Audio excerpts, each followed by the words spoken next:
Bonjour les amis, allez, on va prendre quelques petites minutes pour évoquer ce sujet que je viens de découvrir, en tout cas plus largement sur la page de Monsieur Bien Nathan, le journaliste camerounais, sur le web, sur le sujet de l'arrestation d'un de nos compatriotes, un certain Ramon Kota, Monsieur Ramon Kota, enlevé par les services secrets camerounais du côté du Gabon à Libreville.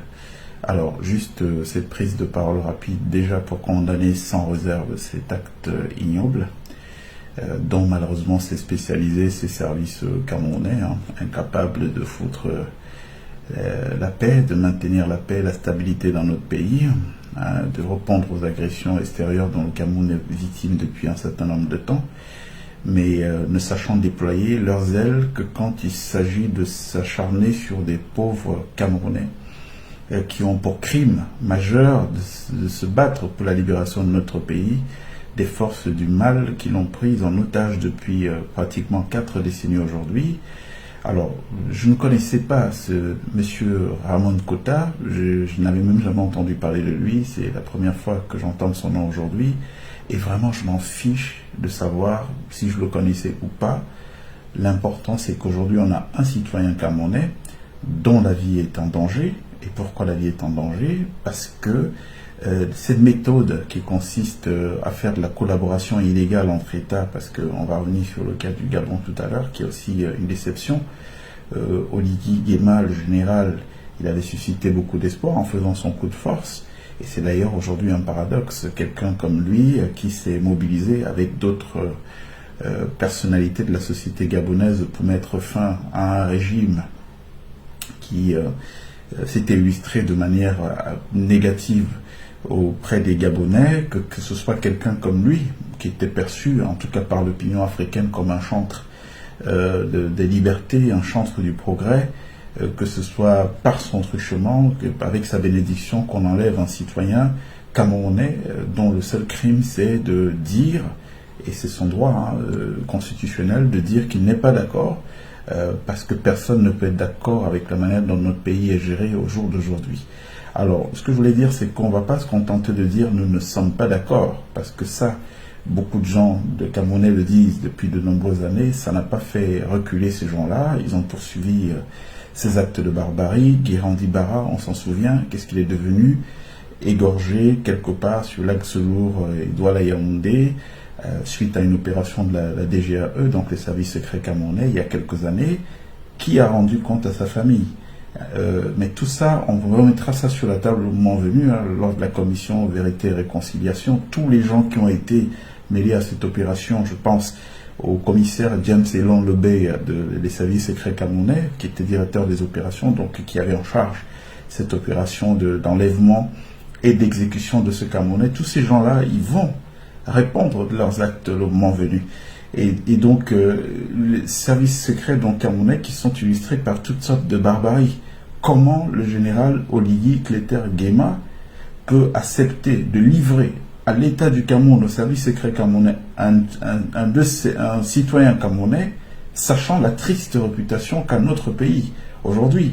Ça fait pas 2 ans que Martinez Zogo a été enlevé par ses services secrets et qu'il a été assassiné dans l'un des crimes barbares les plus terrifiants de ces 30 dernières années. En tout cas, moi, de mémoire de journaliste, je n'avais pas encore eu vent d'un tel niveau d'acharnement, d'un tel niveau de barbarie dans l'assassinat d'un individu. Comment le général Brice Clotaire et Nguema, qui doit certainement être au courant, puisque tout le monde a été au courant de l'assassinat de Martinez Zogo, peut-il livrer au service camerounais, service secret camerounais, un être humain, un individu qui est dans son pays?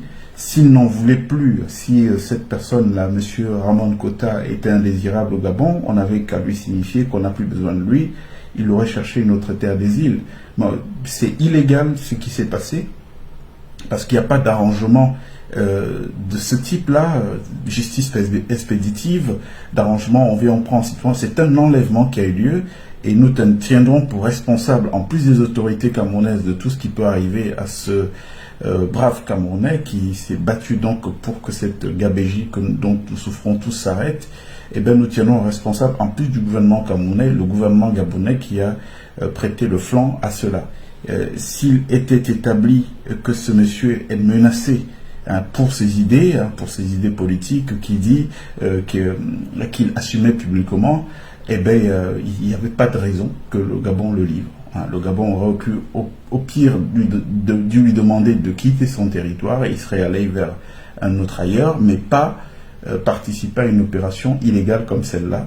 Et donc, que nous allons veiller à ce qu'elle soit punie. Alors, moi, je vais dire des choses très simples. Puisque nous parlons à ces gens et qu'ils ne comprennent pas, eh bien, il faut qu'ils comprennent que nous avons la capacité d'équilibrer la terreur. Vous savez, je vous ai parlé d'un procureur ici, l'un des petits bras de ce système mafieux, donc amené par M. Ferdinand Gongo, de la présidence de la République. Je vous ai parlé du procureur de Kribi, M. Mayo Boumson. Ça fait 2 fois qu'il vient à Paris. Nous avons tout son itinéraire de sa descente d'avion, de là où il a dormi, où est-ce qu'il allait faire la fête. Oui, parce qu'il aime la fête. On aurait pu le faire empoisonner, on aurait pu le faire assassiner aussi. Vous voyez, et pendant que je vous parle, il y a moins d'une semaine, ou plutôt 1 semaine, il est à Paris, porte de Clichy. Ça vous dit quelque chose, monsieur Mayo Boumson? Sachez donc que de tout ce que vous avez fait à Paris, de votre entrée, jusqu'au moment où vous sortirez de Paris, nous avons les itinéraires. Donc ce qu'on va faire maintenant, puisque apparemment vous ne semblez pas apprécier notre approche fraternelle, qui est de dire on a tous échoué, maintenant il faut qu'on construise quelque chose de nouveau. Puisque vous ne semblez pas apprécier cette façon de faire, eh bien on va équilibrer la terreur. C'est-à-dire que nous connaissons aussi les familles des uns et des autres. Il est hors de question que certains se contentent d'enlever les gens, de faire subir la terreur à des gens sans qu'il y ait de retour. Les Pierre Bikele, collégiens de Douala, dont la famille vit à Paris. Donc nous savons exactement qui vit où et tout. Donc ce qui va se passer désormais, puisque c'est à ce que vous voulez qu'on arrive, à ça que vous voulez qu'on arrive, c'est que nous ne laisserons plus faire ce qui est en train de se passer. Ce sera coup pour coup. Et vous verrez bien que ça n'arrange personne à la fin. Que nous sombrions dans cette barbarie, dans ce système barbare. De quel droit vous enlevez les gens parce qu'ils disent ce qu'ils pensent?